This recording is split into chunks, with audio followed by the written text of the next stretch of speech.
तेरों के पैसे विदेशी बैंकों में जमा है ना, उतने भी हम रुपये ले आए ना, तो भी हिंदुस्तान के एक एक गरीब आदमी को मुफ्त में 15-20 लाख रुपए यूं ही मिल जाएगा। कितने रुपये?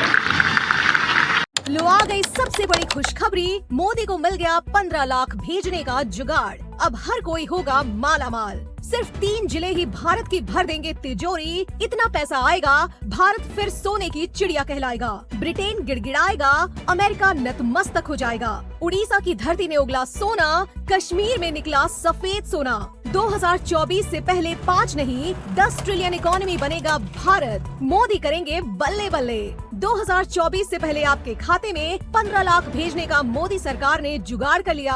अब भारतवासी होगा माला माल। 2024 में क्या फिर बनेगी मोदी सरकार? जो वादा मोदी ने कुछ सालों पहले किया था, उस पर विपक्ष ने जमकर प्रहार किया था, खूब मजाक उड़ाया था, लेकिन मोदी चुपचाप सुनते रहे, एक एक घूंट पीते रहे, क्योंकि उन्हें इंतजार था सही वक्त का। मोदी जब भी बोलते हैं तो उसके पीछे कोई रणनीति जरूर होती है, और मोदी ने जब ये कहा था तो उसके पीछे भी उनकी दूरगामी सोच थी, जिसका परिणाम अब मिलने लगा है। भारत सोने की चिड़िया बनने लगा है। जरा सोचिए कि जिस देश के पास उतना खजाना हो कि वो पाकिस्तान को खरीद सके, अमेरिका को झुका सके, चीन ब्रिटेन की बोलती बंद कर सके, तो उसे अपने लोगों को माला माल करने में क्या हर्ज है? अब आप सोचेंगे कि मोदी के हाथ ऐसा क्या लग गया है जो 1 अरब 21 करोड़ की आबादी वाले देश में हर परिवार के खाते में 15 लाख भेजेंगे, गरीबी से मुक्ति दिलाएंगे। खजाना क्या है, कहां से आया, क्यों ये भारत के लिए बड़ी खुशखबरी लाया?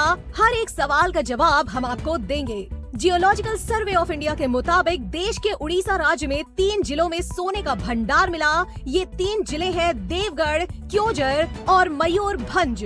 सोने का भंडार मयूरभंज के 4 जगहों, देवगढ़ के 1 जगह पर और क्योंझर के 4 जगह पर पाया गया। इन इलाकों में साल 1970 और 80 में जीएसआई का सर्वे करवाया गया, लेकिन तब परिणाम जारी नहीं हुए।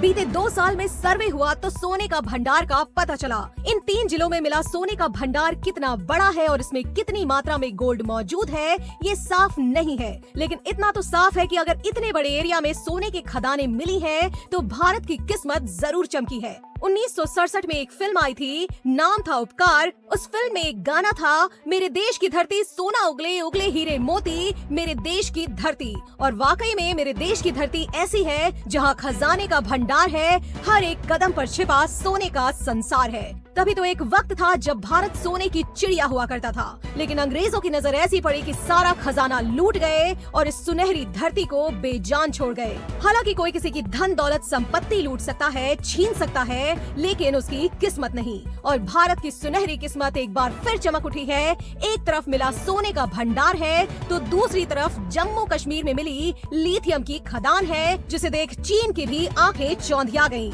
जिस लिथियम बैटरी को लेकर वो उछलता रहा, उसकी बादशाहत भी अब भारत के पास होगी। जम्मू कश्मीर के रियासी में मिला लिथियम का भंडार 59 लाख टन का है, जो चीनी और ऑस्ट्रेलिया के बाद दुनिया में सबसे ज्यादा है। इतनी बड़ी मात्रा में लिथियम मिलने के बाद अब भारत ने चीन को पछाड़ दिया। अब इसके लिए बाकी देशों पर निर्भर नहीं रहना पड़ेगा। लिथियम सफेद रंग का एक धातु होता है जो सबसे ज्यादा बैटरी बनाने के लिए इस्तेमाल किया जाता है, लेकिन लिथियम का भंडार चिली के पास सबसे ज्यादा 93 लाख टन है। वहीं ऑस्ट्रेलिया 63 लाख टन के साथ दूसरे नंबर पर है। कश्मीर में 59 लाख टन मिलने से भारत तीसरे नंबर पर आ गया। अर्जेंटीना 27 लाख टन के साथ चौथे नंबर पर, चीन 20 लाख टन के साथ 5वें और अमेरिका 10 लाख टन के साथ 6ठे स्थान पर है। आप जानकर हैरान रह जाएंगे कि भारत अपनी जरूरत का 96% लिथियम आयात करता है, यानी अब इस दिशा में आत्मनिर्भर बनेगा भारत। मोदी के आत्मनिर्भर सपने को पूरा करने के लिए अब कुदरत भी साथ निभाने लगी है। सोने के भंडार से लेकर लिथियम के खदान तक का मिलना भारत के लिए शुभ संकेत है, और अगर खुदाई के बाद सोना मिलना शुरू हुआ तो समझिए हर भारतवासी की किस्मत चमक उठेगी, क्योंकि हो सकता है इतना भंडार मिलने के बाद मोदी आपके खाते में 15 लाख ट्रांसफर कर दें।